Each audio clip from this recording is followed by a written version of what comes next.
നിർമ്മിത ബുദ്ധി ഇപ്പോൾ ലോകമെമ്പാടും ഓളം സൃഷ്ടിച്ചുകൊണ്ടിരിക്കുകയാണ്. അതിൽ AI ചിപ്പുകളുടെ നിർമ്മാണമാണ് എടുത്തു പറയേണ്ടുന്ന ഒരു കാര്യം. സെമി കണ്ടക്ടറുകൾ സ്വന്തമാക്കാനുള്ള നീക്കങ്ങളൊക്കെയാണ് ഇപ്പോൾ ഇന്ത്യ നടത്തിക്കൊണ്ടിരിക്കുന്നത്. 2021 $76,000 കോടി ബജറ്റോടെ ഇന്ത്യയുടെ സെമി കണ്ടക്ടർ മിഷൻ ആരംഭിച്ചത്. ആഗോള സെമി കണ്ടക്ടർ ഹബ്ബായി രാജ്യത്തെ മാറ്റുക എന്ന വലിയ ലക്ഷ്യമാണ് സർക്കാരിനുള്ളത്. സെമി കണ്ടക്ടർ ഡിസ്പ്ലേ നിർമ്മാണത്തിൽ സ്വയം പര്യാപ്തത കൈവരിക്കുക, ഇറക്കുമതി ആശ്രയത്വം കുറയ്ക്കുക, ഡിസൈൻ, നിർമ്മാണം, പാക്കേജിംഗ് എന്നിവയ്ക്കായി ശക്തമായ ഒരു തദ്ദേശീയ ആവാസ വ്യവസ്ഥ വളർത്തുക എന്നിവയൊക്കെയാണ് മറ്റു ലക്ഷ്യങ്ങൾ. ഇതിനായുള്ള നീക്കങ്ങളൊക്കെ തകൃതിയായി തന്നെ നടക്കുന്നുണ്ട്. ആ നീക്കങ്ങളാണ് ഇന്ന് ടെക് ടോക്കിലൂടെ പറയുന്നത്. ഒപ്പം നല്ല മാറ്റങ്ങൾക്കായി ആളുകൾ കാത്തിരിക്കുമ്പോൾ അത് ഗുണം ചെയ്യുമോ എന്നും നോക്കണം.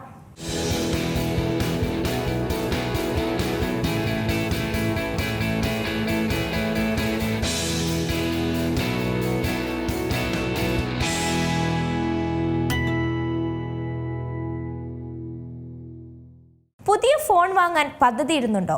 എന്നാൽ ഇപ്പോഴേ പൈസ ശേഖരിച്ചു വയ്ക്കുന്നതാണ് നല്ലത്. കാരണം എന്താണെന്നല്ലേ?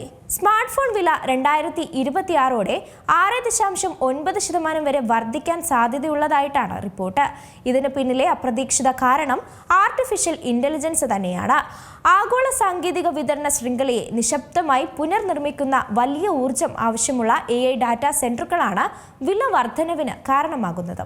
അതെ, പുതിയ ഫോൺ വാങ്ങാൻ പദ്ധതിയിടുന്നുണ്ടെങ്കിൽ നേരത്തെ കൂട്ടി വാങ്ങുന്നതാണ് നല്ലത്. കാരണം ഈ വർഷം സ്മാർട്ട് ഫോണുകളുടെ വില കുത്തനെ ഉയരുമെന്നാണ് പുറത്തുവരുന്ന റിപ്പോർട്ടുകൾ.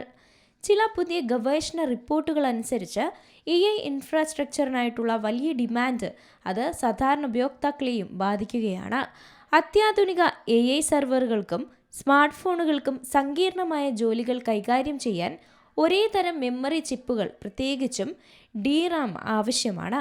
എന്നാൽ AI ഡാറ്റാ സെന്ററുകളാണ് മെമ്മറി വിതരണക്കാർക്ക് കൂടുതൽ ലാഭകരമായതും. AIയിലെ ആഗോള നിക്ഷേപം വർദ്ധിക്കുന്നതിനനുസരിച്ച് നിർമ്മാതാക്കൾ ഈ ഉയർന്ന ലാഭമുള്ള ഉപയോക്താക്കൾക്ക് മുൻഗണന നൽകുന്നു.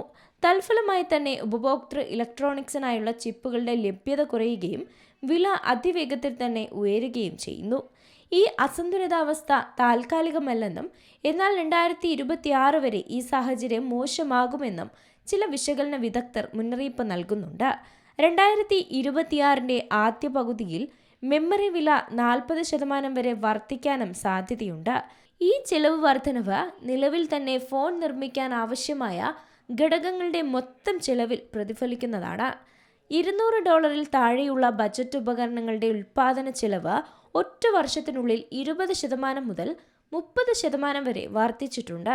മിഡ് റേഞ്ച് പ്രീമിയം ഫോണുകൾക്ക് 10% മുതൽ 15% വരെയാണ് BOM വർധനവ് നേരിടുന്നത്. 2026 സ്മാർട്ട് ഫോണുകളുടെ ആഗോള ശരാശരി വിൽപ്പന വില 6.9% വർദ്ധിക്കുമെന്നാണ് ചിലർ പ്രതീക്ഷിക്കുന്നത്. ഈ ചിലവുകൾ നേരിട്ട് ഉപയോക്താക്കളിലേക്കും എത്തും. ഈ ചിലവ് വർധനവ് കാരണം 2026 ആഗോള സ്മാർട്ട് ഫോൺ ഷിപ്മെന്റുകൾ 2.1% കുറയുമെന്നും പ്രവചനമുണ്ട്. ആപ്പിൾ, സാംസങ് പോലുള്ള വൻകിട കമ്പനികൾക്ക് ഈ പ്രതിസന്ധിയെ മറികടക്കാൻ കൂടുതൽ എളുപ്പമായിരിക്കും. എന്നാൽ മിഡ് റേഞ്ച് ബജറ്റ് ഉപകരണങ്ങളിൽ ശ്രദ്ധ കേന്ദ്രീകരിക്കുന്ന ചെറിയ നിർമ്മാതാക്കൾക്ക് ഇത് കടുപ്പമേറിയ വെല്ലുവിളി തന്നെയാണ് സൃഷ്ടിക്കുന്നത്. സ്മാർട്ട് ഫോണുകൾക്ക് വില അധികം കൂട്ടാതിരിക്കാൻ ക്യാമറ, ഡിസ്പ്ലേ, സ്പീക്കറുകൾ പോലുള്ള ഘടകങ്ങൾ കുറഞ്ഞ നിലവാരമുള്ളവ ഉപയോഗിക്കാൻ നിർബന്ധിതരാവുകയോ അല്ലെങ്കിൽ പഴയ ഭാഗങ്ങൾ വീണ്ടും ഉപയോഗിക്കുകയോ ചെയ്യുന്ന ഒരവസ്ഥയിലേക്കാണ് നീങ്ങിക്കൊണ്ടിരിക്കുന്നത്. നിർമ്മിത ബുദ്ധി മേഖലയിലെ വലിയ കുതിച്ചുചാട്ടം സ്മാർട്ട് ഫോൺ, കമ്പ്യൂട്ടർ വിപണികളെയാണ് പ്രതിസന്ധിയിലാക്കുന്നത്. AI സെർവർ നിർമ്മാണത്തിനായി ചിപ്പ് കമ്പനികൾ മുൻഗണന നൽകുന്നതോടെ വരും മാസങ്ങളിൽ മെമ്മറി ചിപ്പുകളുടെ വില കുത്തനെ ഉയരും. 2026 ആദ്യ പകുതിയോടെ മെമ്മറി വിലകൾ നിലവിലുള്ളതിന്റെ ഇരട്ടിയായി വർദ്ധിക്കാനുള്ള സാധ്യത മുന്നിൽ കാണണം. DRAM വിലകൾ 55 മുതൽ 60% വരെ വർദ്ധിച്ചതായി തായ്വാനീസ് മാർക്കറ്റ് റിസർച്ച് സ്ഥാപനമായ ട്രെൻഡ്ഫോഴ്സ് റിപ്പോർട്ട് ചെയ്യുന്നുണ്ട്. ഗൂഗിൾ, മൈക്രോസോഫ്റ്റ്, മെറ്റ തുടങ്ങിയ പ്രമുഖ കമ്പനികൾ AI സെർവറുകൾക്കായി വൻതോതിലാണ് നിക്ഷേപം നടത്തുന്നത്. ഇതിനാവശ്യമായ ഹൈ ബാൻഡ്വിഡ്ത്ത് മെമ്മറി അഥവാ HBM ചിപ്പുകൾ നിർമ്മിക്കാനാണ് സാംസങ്, SK ഹൈനിസ്, മൈക്രോൺ തുടങ്ങിയ കമ്പനികൾ ഇപ്പോൾ ശ്രദ്ധ കേന്ദ്രീകരിക്കുന്നത്. ഈ നിർമ്മിത ബുദ്ധി മേഖലയിലെ വലിയ കുതിച്ചുചാട്ടം അത് സ്മാർട്ട് ഫോൺ, കമ്പ്യൂട്ടർ വിപണികളെ പ്രതിസന്ധിയിലാക്കുന്നതാണ്. AI സെർവർ നിർമ്മാണത്തിനായി ചിപ്പ് കമ്പനികൾ മുൻഗണന നൽകുന്നതോടെ തന്നെ വരും മാസങ്ങളിൽ മെമ്മറി ചിപ്പുകളുടെ വിലയും കുത്തനെ ഉയരുമെന്നാണ് പുറത്തുവരുന്ന റിപ്പോർട്ടുകൾ. 2026 ആദ്യ പകുതിയോടെ മെമ്മറി വിലകൾ നിലവിലുള്ളതിൻ്റെ ഇരട്ടിയായി വർദ്ധിക്കാനുള്ള സാധ്യതയും മുന്നിൽ കാണണം. സ്മാർട്ട് ഫോണുകളിലും PC-കളിലും ഉപയോഗിക്കുന്ന സാധാരണ DRAM ചിപ്പുകളുടെ ഉൽപ്പാദനം കുറയുന്നത് ഈ ഉപകരണങ്ങളുടെ വില ഉയരാൻ കാരണമാക്കുന്നതാണ്.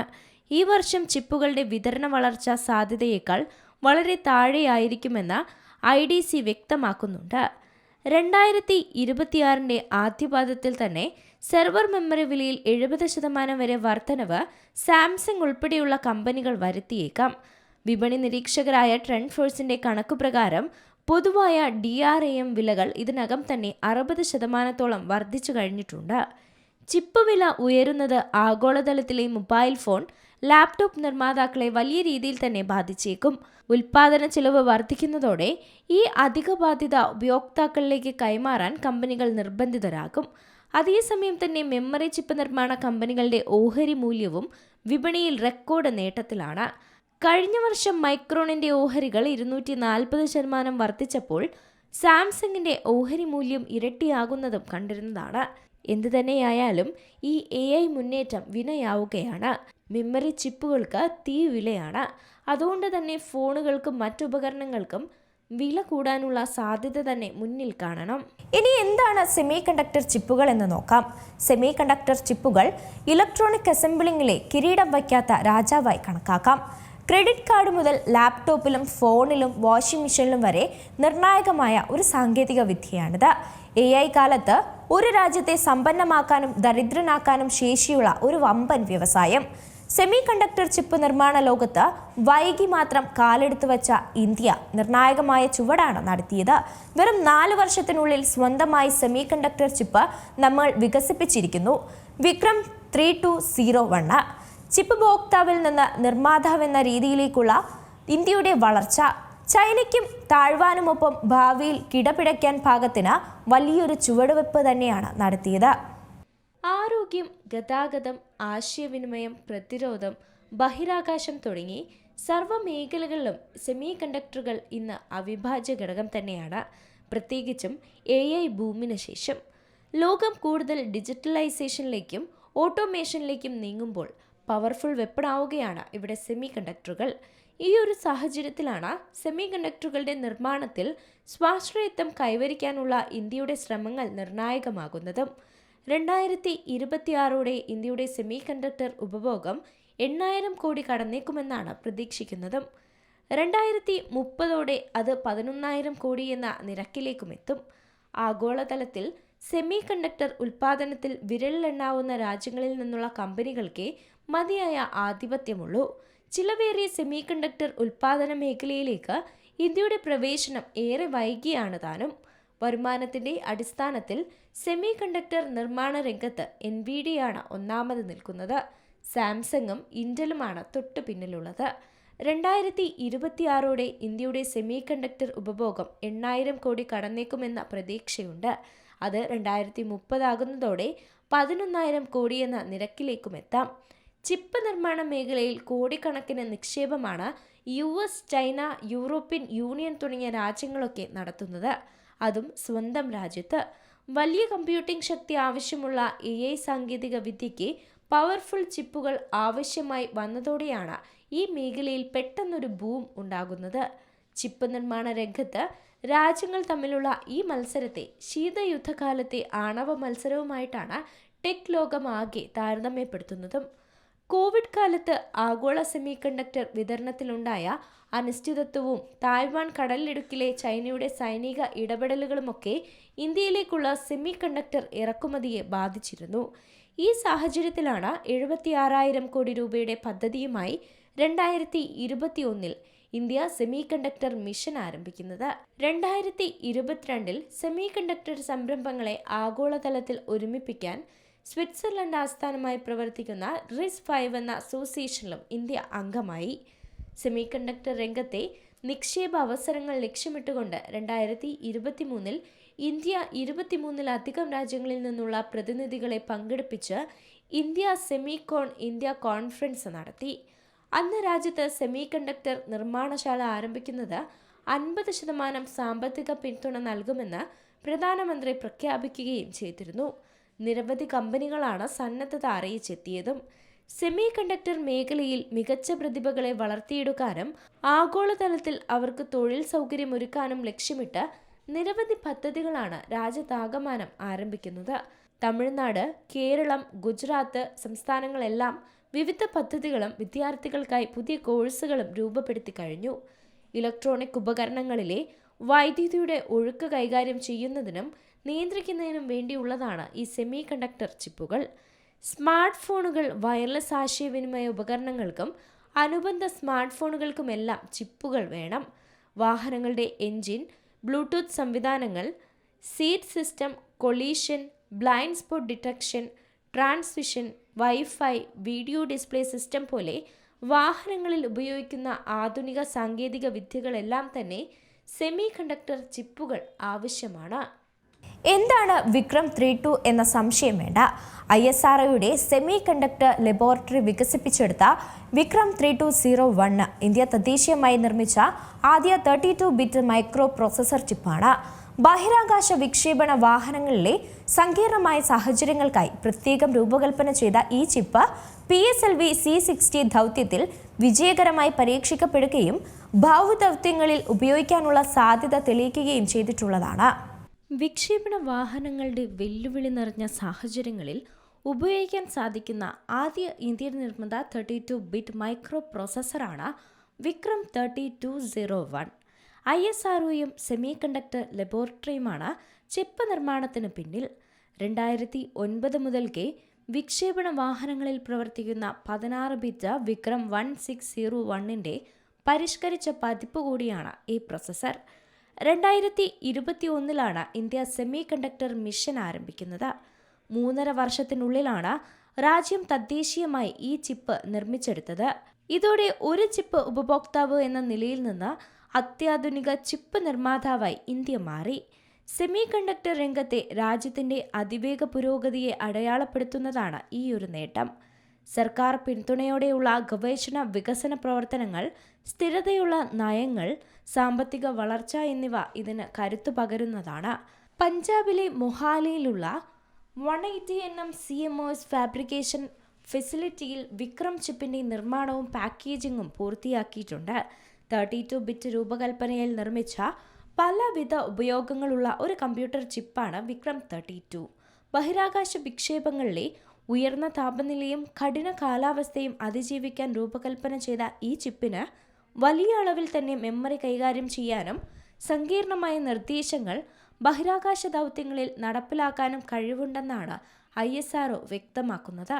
ബഹിരാകാശ രംഗത്തെ ഈ ശേഷി കൊണ്ട് തന്നെ പ്രതിരോധം, വ്യോമയാനം, ഓട്ടോമോട്ടീവ്, ഊർജം തുടങ്ങിയ തന്ത്രപ്രധാന മേഖലകളിലും വിക്രം 32 ചിപ്പിന് വലിയ സാധ്യതകളുണ്ട്. നിലവിൽ 5 സെമി കണ്ടക്ടർ ചിപ്പുകളുടെ നിർമ്മാണം നടന്നുകൊണ്ടിരിക്കുകയാണെന്നാണ് മന്ത്രി അശ്വിനി വൈഷ്ണവ് പറഞ്ഞത്. 10 സുപ്രധാന പദ്ധതികൾക്ക് അംഗീകാരം നൽകിയിട്ടുമുണ്ട്. 6 സംസ്ഥാനങ്ങളിലായി 1.60 ലക്ഷം കോടി രൂപയുടെ നിക്ഷേപമാണ് ഇതുവഴിയുണ്ടായിരിക്കുന്നത്. ഡിസൈൻ ലിങ്ക്ഡ് ഇൻസെൻറ്റീവ് സ്കീമിന് കീഴിൽ 23 ഡിസൈൻ സ്റ്റാർട്ടപ്പുകൾക്ക് പിന്തുണ ഇന്ത്യ ആഗോള സെമി കണ്ടക്ടർ രംഗത്ത് തിളക്കമാർന്ന ഇടമായി മാറിയെന്നും മന്ത്രി കൂട്ടിച്ചേർക്കുന്നുണ്ട്. ഇന്ത്യയിൽ ശക്തവും പ്രതിരോധശേഷിയുള്ളതും സുസ്ഥിരവുമായ സെമി കണ്ടക്ടർ ആവാസ വ്യവസ്ഥയെ മുന്നോട്ട് കൊണ്ടുപോകുന്നതിൽ ശ്രദ്ധ കേന്ദ്രീകരിച്ചുകൊണ്ടാണ് 3 ദിവസത്തെ സെമികോൺ ഇന്ത്യ സമ്മേളനമൊക്കെ സംഘടിപ്പിച്ചിരുന്നതും. ബഹിരാകാശ വിക്ഷേപങ്ങളിലെ ഉയർന്ന താപനിലയും കഠിനമായ കാലാവസ്ഥയും അതിജീവിക്കാനാകുമെന്ന ചിപ്പിന് വലിയ അളവിൽ തന്നെ മെമ്മറി കൈകാര്യം ചെയ്യാനും സങ്കീർണമായ സാഹചര്യങ്ങൾ കൈകാര്യം ചെയ്യാനും ഒക്കെ തന്നെ സാധിക്കും. അതേസമയം PSLV C-60 ദൗത്യത്തിൽ പരീക്ഷിച്ച വിജയകഥയും വിക്രം 3201 പറയാനുണ്ട്. പ്രതിരോധം, വ്യോമയാനം, ഓട്ടോമോട്ടീവ്, ഊർജം തുടങ്ങിയ തന്ത്രപ്രധാനമായ മേഖലകളിലൊക്കെ തന്നെ വിക്രം 32 ചിപ്പിന് വലിയ സാധ്യതകൾ തന്നെയാണുള്ളത്. സെമി കണ്ടക്ടർ ഇറക്കുമതിക്ക് താഴ്വാനെയും ചൈനയുമാണ് ഇന്ത്യ പ്രധാനമായും ആശ്രയിക്കുന്നതും. ആഗോള വിപണിയിൽ 5% ചൈനയുടെ കൈവശമാണുള്ളത്. താഴ്വാന്റെ പക്കൽ 65%. നിലവിൽ ഇന്ത്യയുടെ സെമി കണ്ടക്ടറുകളിൽ 100% ഇറക്കുമതി ചെയ്യപ്പെടുന്നവയാണ്. ഇതിൽ 37% ചൈനയിൽ നിന്നുള്ളവയും. ഇന്ത്യ സെമി കണ്ടക്ടർ ഉൽപ്പാദനത്തിലേക്ക് എത്തുമ്പോൾ ചൈനയെ പൂർണ്ണമായും ആശ്രയിക്കേണ്ടതായി വരില്ല. അതേസമയം ചൈനയെ പൂർണ്ണമായും കൈയൊഴിയാനും ഇന്ത്യക്ക് കഴിയില്ല. സെമി കണ്ടക്ടർ നിർമ്മാണത്തിന് ഉപയോഗിക്കുന്ന ലോഹങ്ങളായ ജർമേനിയം, ഗാലിയം, സിലിക്കൺ തുടങ്ങിയവയുടെ ഏറ്റവും വലിയ കയറ്റുമതിക്കാരാണ് ചൈന. ഈ ലോഹങ്ങൾ ഉൽപ്പാദിപ്പിക്കുകയും കയറ്റുമതി ചെയ്യുകയും ചെയ്യുന്ന മറ്റു രാജ്യങ്ങളുമായി താരതമ്യം ചെയ്യുമ്പോൾ ചൈന തന്നെയാണ് മുന്നിൽ നിൽക്കുന്നതും.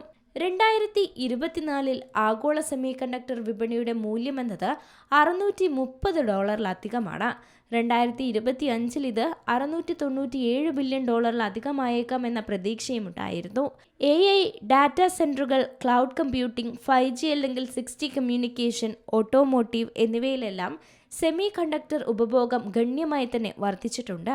ഇത് 2030 സെമി കണ്ടക്ടർ വിൽപ്പന $1 ട്രില്യൺ എത്തുമെന്നാണ് വിദഗ്ധരുടെ അഭിപ്രായം. ജനറേറ്റീവ് ആർട്ടിഫിഷ്യൽ ഇന്റലിജൻസ് രംഗത്ത് വിപ്ലവം സൃഷ്ടിച്ച സ്ഥാപനമാണ് ഓപ്പൺ AI. കഥ എഴുതാനും കവിത എഴുതാനും ആവശ്യപ്പെടുന്നതിനെന്തും എഴുതി നൽകാനും കഴിവുള്ള ChatGPTയുടെ സൃഷ്ടാക്കൾ. എന്നാൽ ഒരു സമയത്ത് വലിയൊരു പ്രതിസന്ധിയിലൂടെ ഓപ്പൺ AI കടന്നുപോയിരുന്നു. പ്രധാന പ്രതിസന്ധി AI സാങ്കേതിക വിദ്യകൾ പ്രവർത്തിക്കുന്നതിനാവശ്യമായ ചിപ്പുകൾ ആവശ്യത്തിന് കിട്ടുന്നില്ല എന്നതായിരുന്നു. ആഗോള വിപണിയെ ഏറെ നാളുകളായി പിടിച്ചുലച്ച ആ പ്രതിസന്ധി ഓപ്പൺ AIയെ വലിയ രീതിയിൽ ആശങ്കയിലായിത്തീരുന്നു.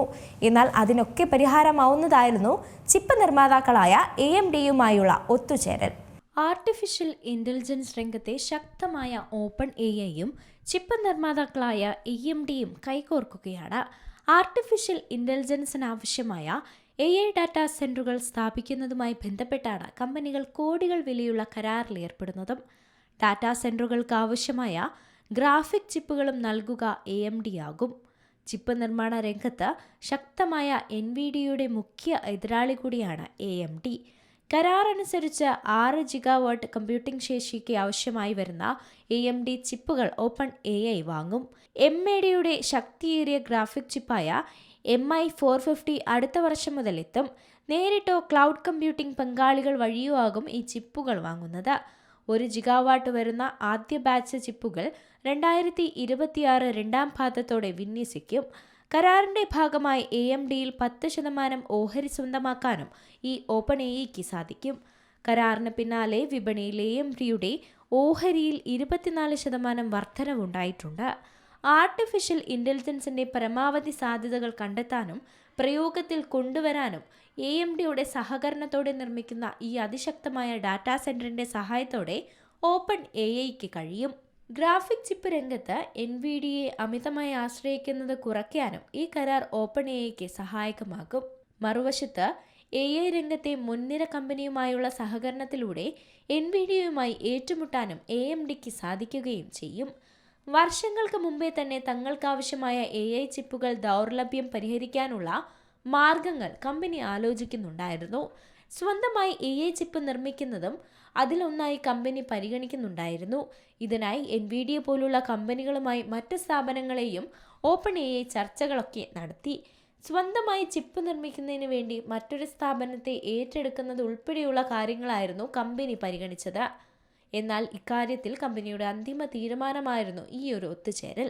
കൂടുതൽ AI ചിപ്പുകൾ സ്വന്തമാക്കുന്നതിനാണ് കമ്പനി കൂടുതൽ പ്രാധാന്യം നൽകിയത്. ഗ്രാഫിക് പ്രോസസ്സിംഗ് യൂണിറ്റുകളുടെ ക്ഷാമവും കമ്പനി പരാതിയായി ഉന്നയിച്ചു. GPUവിന്റെ ആഗോള വിപണിയിലെ 80% കൈയാളുന്നത് ഈ NVIDIയ ആയിരുന്നു. AI ആവശ്യങ്ങൾക്ക് അനുയോജ്യമായവ നിർമ്മിക്കുന്നതും അവർ തന്നെയാണ്. ChatGPT ഉൾപ്പെടെയുള്ള തങ്ങളുടെ AI സോഫ്റ്റ്വെയറുകൾ പ്രവർത്തിപ്പിക്കുന്നതിനുള്ള അത്യാധുനിക പ്രൊസസ്സറുകളുടെ കുറവും അതിനാവശ്യമായി വരുന്ന ഹാർഡ്വെയറുകളുടെ പ്രവർത്തനത്തിനാവശ്യമായ അതിഭീമമായ ചെലവുമൊക്കെ കമ്പനിയുടെ പ്രധാന 2 ആശങ്കകളാണെന്ന റിപ്പോർട്ടുകൾ ഉണ്ടായിരുന്നു. ChatGPTയിൽ വരുന്ന ചോദ്യങ്ങളുടെ എണ്ണം ഗൂഗിൾ സെർച്ചിന്റെ 10% ഉയർന്നാൽ പോലും അത് $5000 കോടിയിലേറെ ചിലവ് വരുമെന്നായിരുന്നു റിപ്പോർട്ടുകൾ സൂചിപ്പിച്ചത്. ഓപ്പൺ AIയുടെ പ്രധാന നിക്ഷേപകരായിട്ടുള്ള മൈക്രോസോഫ്റ്റ് നിർമ്മിച്ച വലിയൊരു സൂപ്പർ കമ്പ്യൂട്ടറിലാണ് 2020 മുതൽ ഓപ്പൺ AI തങ്ങളുടെ ജനറേറ്റീവ് AI സാങ്കേതിക വിദ്യകൾ വികസിപ്പിച്ചത്. 10,000 NVIDIA ഗ്രാഫിക് പ്രോസസ്സിംഗ് യൂണിറ്റുകളാണ് ഈ സൂപ്പർ കമ്പ്യൂട്ടറിൽ ഉപയോഗിച്ചിരുന്നത്. സ്വന്തമായി ചിപ്പ് നിർമ്മിക്കാനുള്ള പദ്ധതിയുമായി OpenAI മുന്നോട്ട് പോകുമോ എന്നതും വ്യക്തമല്ല. എങ്കിൽ അത് തന്ത്രപ്രധാനമായ ഒരു നീക്കം തന്നെയായിരിക്കും. ആർട്ടിഫിഷ്യൽ ഇന്റലിജൻസ് രംഗത്തെ ആഗോള മത്സരത്തിന്റെ ഭാഗമാവുകയാണ് ഇന്ത്യയും. രാജ്യത്തിന്റെ AI ദൗത്യത്തിന്റെ ഭാഗമായ അടുത്ത സുപ്രധാന ചുവടുവെപ്പിനായുള്ള ചടുല നീക്കങ്ങളിലാണ് കേന്ദ്ര സർക്കാർ. ഇതിനായി Bombay IIT, tech Mahindra, ഫ്രാക്ട് analytics ഉൾപ്പെടെ 8ഓളം സ്ഥാപനങ്ങളെ സർക്കാർ തിരഞ്ഞെടുത്തിട്ടുണ്ട്. ഇന്ത്യ AI മിഷന് കീഴിൽ അതിശക്തമായ ഫൗണ്ടേഷണൽ ലാർജ് ലാംഗ്വേജ് മോഡൽ നിർമ്മിക്കുകയാണ് ലക്ഷ്യം. അതിനുള്ള നീക്കങ്ങളാണ് ഇപ്പോൾ നടത്തിക്കൊണ്ടിരിക്കുന്നത്. ഇന്ത്യയെ സംബന്ധിച്ചിടത്തോളം 1 lakh crore പാരാമീറ്ററുകളുള്ള large language model തദ്ദേശീയമായി വികസിപ്പിക്കുക എന്നത് സുപ്രധാന നാഴികക്കല്ലാകും. AI രംഗത്തെ ആഗോള ശക്തികളോട് മത്സരിക്കാൻ അത് ഇന്ത്യയെ പ്രാപ്തമാക്കുമെന്നതിലും സംശയമില്ല. അതെ, ആർട്ടിഫിഷ്യൽ ഇന്റലിജൻസ് രംഗത്തേക്ക് കാലെടുത്ത് വയ്ക്കുകയാണ് ഇന്ത്യയും. രാജ്യത്തിന്റെ AI ദൗത്യത്തിന്റെ ഭാഗമായിട്ടുള്ള സുപ്രധാന ചുവടുവെപ്പിലേക്കുള്ള നീക്കങ്ങളാണ് ഇപ്പോൾ കേന്ദ്ര സർക്കാർ നടത്തുന്നത്. ഇതിനായി 8ഓളം സ്ഥാപനങ്ങളാണ് സർക്കാർ തിരഞ്ഞെടുത്തത്. സെപ്റ്റംബർ 18-ന് ന്യൂഡൽഹിയിൽ നടന്ന AI ഇംപാക്ട് സമ്മിറ്റ് 2026 പ്രഖ്യാപന ചടങ്ങിൽ വെച്ചായിരുന്നു കേന്ദ്ര IT മന്ത്രി അശ്വിനി വൈഷ്ണവ് സ്ഥാപനങ്ങളുടെ പേരുകൾ അറിയിച്ചത്. ഇന്ത്യ AI മിഷന് കീഴിൽ അതിശക്തമായ ഫൗണ്ടേഷണൽ ലാർജ് ലാംഗ്വേജ് മോഡൽ നിർമ്മിക്കുക എന്നതാണ് ഇപ്പോഴത്തെ ലക്ഷ്യം. അതിനു വേണ്ടിയിട്ടുള്ള നീക്കങ്ങളാണ് നടത്തിക്കൊണ്ടിരിക്കുന്നത്. ഇന്ത്യയെ സംബന്ധിച്ചിടത്തോളം 1 lakh crore പാരാമീറ്ററുള്ള large language model തദ്ദേശീയമായി വികസിപ്പിക്കുക എന്നത് സുപ്രധാന നാഴികക്കല്ല് തന്നെയാണ്. അത് AI രംഗത്തെ ആഗോള ശക്തികളോട് മത്സരിക്കാൻ ഇന്ത്യയെ പ്രാപ്തമാക്കും എന്നതിലും സംശയമില്ല. 1 lakh crore പാരാമീറ്ററുള്ള large language model നിർമ്മിക്കുക എന്ന ദൗത്യം നിലവിൽ ലോകത്ത് നിർമ്മിക്കാൻ ശ്രമിച്ചുകൊണ്ടിരിക്കുന്ന അതിശക്തമായ LLMകൾക്കൊപ്പം നിൽക്കാനാകും വിധം വലുതായിരിക്കും ഇന്ത്യ ലക്ഷ്യമിടുന്ന LLM. ഈ ദൗത്യത്തിന് പിന്തുണ നൽകാൻ 988.6 കോടി രൂപയുടെ സാമ്പത്തിക സഹായത്തിനും സർക്കാർ അനുമതി നൽകിയിട്ടുണ്ട്.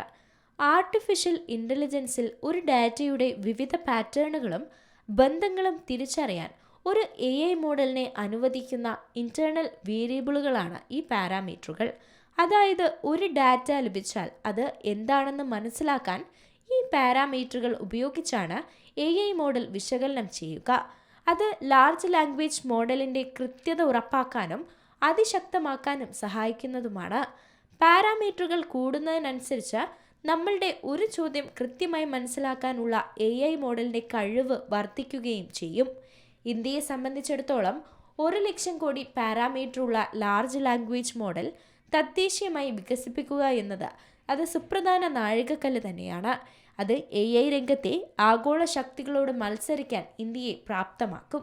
അവതാർ AI, IIT Bombay consortium, Bharat Gen, Fractal Analytics Limited, Tech Mahindra Limited, Zenteiq Aitech Innovations, Genloop Intelligence Private Limited, Neuro DXS, Shodh AI തുടങ്ങിയ കമ്പനികളെയാണ് സർക്കാർ തിരഞ്ഞെടുത്തത്. വിവിധ ആവശ്യങ്ങൾക്ക് ഉപകരിക്കുന്ന ഫൗണ്ടേഷണൽ AI മോഡലുകൾ നിർമ്മിക്കാൻ ഈ കമ്പനികൾ സുപ്രധാന പങ്കുവഹിക്കും. മെയ്യിൽ ഇന്ത്യ AI മിഷന് കീഴിൽ സൗഗേത് AI, ജ്ഞാനി AI, ഗാൻ AI തുടങ്ങിയിട്ടുള്ള സ്റ്റാർട്ടപ്പുകളെ ഇന്ത്യയിലെ ആദ്യ തദ്ദേശീയ ഫൗണ്ടേഷണൽ മോഡലുകൾ നിർമ്മിക്കുന്നതിനായി സർക്കാർ തിരഞ്ഞെടുത്തിരുന്നു. അതിനു മുമ്പ് സർവം AIയും ഈ ദൗത്യത്തിനായി തിരഞ്ഞെടുക്കപ്പെട്ടിട്ടുണ്ട്. ഈ സ്ഥാപനങ്ങൾക്ക് ആവശ്യമായ അടിസ്ഥാന സൗകര്യങ്ങൾ ഒരുക്കുന്നതിന് രാജ്യത്തെ ക്ലൗഡ് ഡാറ്റാ സെന്റർ സേവനങ്ങൾ മെച്ചപ്പെടുത്തുന്നതിനുള്ള ശ്രമങ്ങളും സർക്കാർ നടത്തിവരുന്നുണ്ട്. നേരത്തെ തിരഞ്ഞെടുത്ത മോഡലുകളുടെ പുരോഗതി പ്രതീക്ഷ നൽകുന്നതാണെന്നും 2026 ഫെബ്രുവരിയിൽ AI ഇംപാക്ട് സമ്മിറ്റ് നടക്കുമ്പോൾ ഇന്ത്യക്കൊരു മോഡലുകളോ സ്വന്തമാക്കാനാകുമെന്നും അശ്വിനി വൈഷ്ണവ് പറയുന്നുണ്ട്. വരും ദിവസങ്ങളിൽ ഒരു AI ചട്ടക്കൂട് അവതരിപ്പിക്കാൻ സർക്കാരിന് പദ്ധതിയുമുണ്ട്. ഇലക്ട്രോണിക്സ്, IT മന്ത്രാലയം, പ്രിൻസിപ്പൽ സയന്റിഫിക് അഡ്വൈസർ എന്നിവർ ചേർന്നാണ് ഇത് തയ്യാറാക്കുന്നത്. രാജ്യത്ത് AI സംവിധാനങ്ങൾ എങ്ങനെ നിർമ്മിക്കണം, ഉത്തരവാദിത്തത്തോടെ എങ്ങനെ വിന്യസിക്കണം എന്നത് സംബന്ധിച്ച മാർഗനിർദ്ദേശങ്ങളും ഇതിലുണ്ടാകും. ഏറ്റവും പുതിയ വാർത്തകളും വിശേഷങ്ങളും വിരൽ തുമ്പിലറിയാൻ സീ മലയാളം ന്യൂസ് എല്ലാ ഡിജിറ്റൽ പ്ലാറ്റ്ഫോമുകളിലും ലഭ്യം.